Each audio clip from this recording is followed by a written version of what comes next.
जीवन बगिया ऐसी उलझी, फूलोगे कम कांटे ज्यादा, सिमटा जीवन डूबी सांसें, आना है तो अब भी आ जा।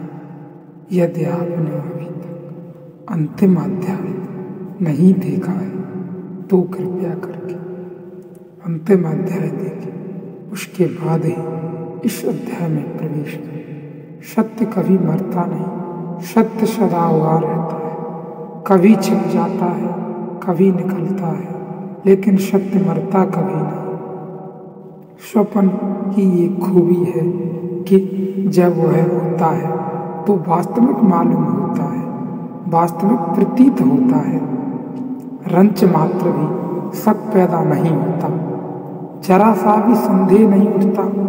बड़े बड़े संदेशी लोगों में भी जो जगत पर संदेह कर सकते हैं कि है या नहीं, स्वप्न पर संदेह नहीं कर पाते। जो लोग जगत पर संदेह कर सकते हैं कि जगत नाम कोई चीज है या नहीं, वे भी स्वप्न पर संदेह नहीं कर पाते। पश्चिम का एक बड़ा विचारक हुआ बर्कले, वह कहता है कि जगत पर मुझे शक है कि यह है भी या नहीं, क्योंकि हो सकता है एक बड़ा सपना हो। मैं कैसे भरोसा करूं कि आप यहाँ बैठे हैं? सच में हो सकता है मैं सिर्फ एक स्वप्न देख रहा हूं। कैसे पक्का करूं कि जिनको मैं देख रहा हूं वे हैं ही हो सकते हैं? मैं एक स्वप्न में उनसे बोल रहा हूं। स्वप्न भी तो इतना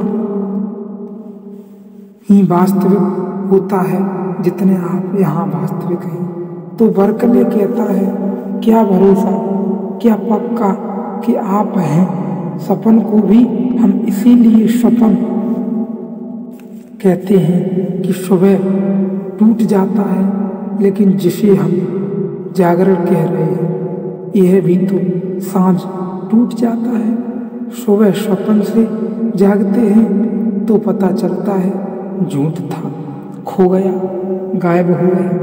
रात्रि सम्राट थे, सड़क के भिखारी हैं सुबह, लेकिन दिन भर सड़क के भिखारी रहने पर रात जब नींद आती है तब यह भिखारीपन भी तो इतना ही भूल जाता है। रात कहाँ याद रहती है कि भिखारी थे। नींद में सम्राट और भिखारी में कोई फर्क रह जाता। रात सम्राट भी तो सपने में याद नहीं रख सकता कि मैं सम्राट हूँ। वह तो दिन का सपना सांझ के होते ही टूट जाता है। तो फर्क क्या है? एक सपना सुबह टूटता है, एक सांझ टूटता है। रात के सपने में दिन को हम भूल जाते हैं, दिन के एक सांझ टूटता है। रात के सपने में दिन को हम भूल जाते हैं, दिन के सपने में रात को हम भूल जाते हैं। अंतर क्या है?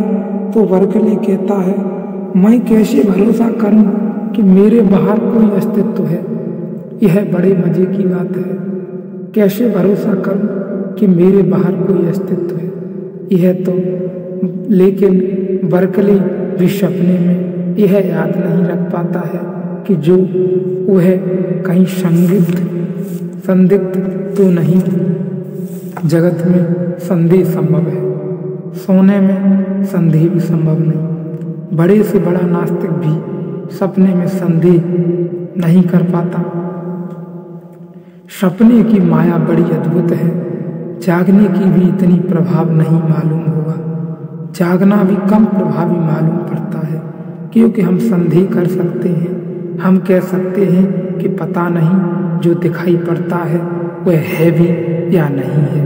लेकिन स्वप्न की जो माया अद्भुत है, स्वप्न में हम बुरी तरह खो जाते हैं, डूब जाते हैं और ऐसी चीज़ों को भी मान लें वे हैं जिनको कि तर्क बिल्कुल नहीं मान सकता। लेकिन स्वप्न में कोई तर्क ही नहीं रह जाता।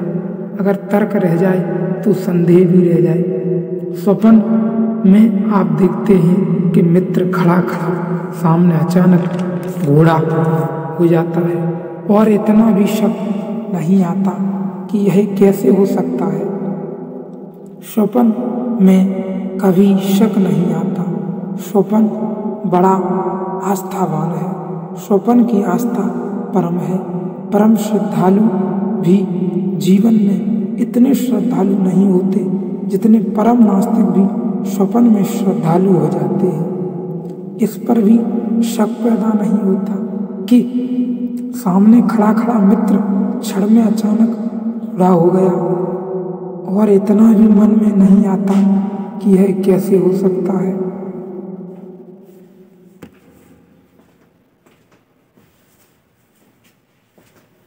स्वप्न सब कुछ मान लेता है। स्वप्न के पास तर्क नहीं। स्वप्न की यह खूबी है कि स्वप्न में संदेह नहीं हो सकता। स्वप्न में जो दिखाई पड़ता है वह स्वप्न के रहने तक वास्तविक होता है। ऐसा लगता है इतनी बुरी तरह खो जाते हैं कि ये तो बिल्कुल ही वास्तविक है, अभी हो ही गया। ये स्वप्न में कुछ भी घटित हो जाए तो असंगति नहीं मालूम पड़ती, एक आंतरिक संगति का फैलाव है। जो स्वप्न की खूबी है वही माया है। माया की भी ऐसी समझे कि माया जागता हुआ स्वप्न है। इसीलिए जितनी माया से घिरा चित्त हो उतना ही माया पर संदेह करना कठिन हो जाता है।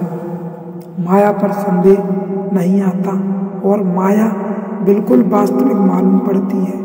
एक चेहरा आपको सुंदर मालूम पड़ता है और ऐसा लगता है कि इस चेहरे के लिए जीवन दिया जा सकता है।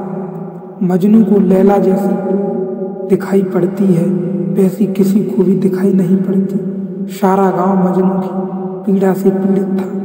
गांव के नरेश ने मजनू को बुलाया और कहा, तू बिल्कुल पागल है, जिसे तू पता नहीं क्या समझ रहा है।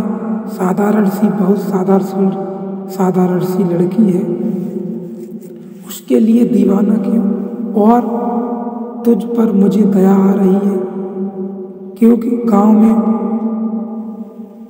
मजनू रोता फिरता है, चिल्लाता फिरता है, आंसू बहते हैं रहते हैं। द्वार द्वार दरवाजे खड़े होकर लैला लैला पुकारता है। सम्राट के कानों तक खबर पहुंच गई। उसने भी देखा, उसकी पीड़ा को अनुभव किया तो उसने 10-12 सुंदर लड़कियां महल की बुलाकर खड़ी कर दी और कहा कि तुम कोई भी चुन ले, इस लैला को भूल जा। या मजनू उस 12 लड़कियों के पास गया। वे सुंदरतम लड़कियां थीं उस राज्य में, लेकिन मजनू ने कहा, लैला इनमें से कहाँ? ये तो लैला के पैर की धूल भी नहीं है।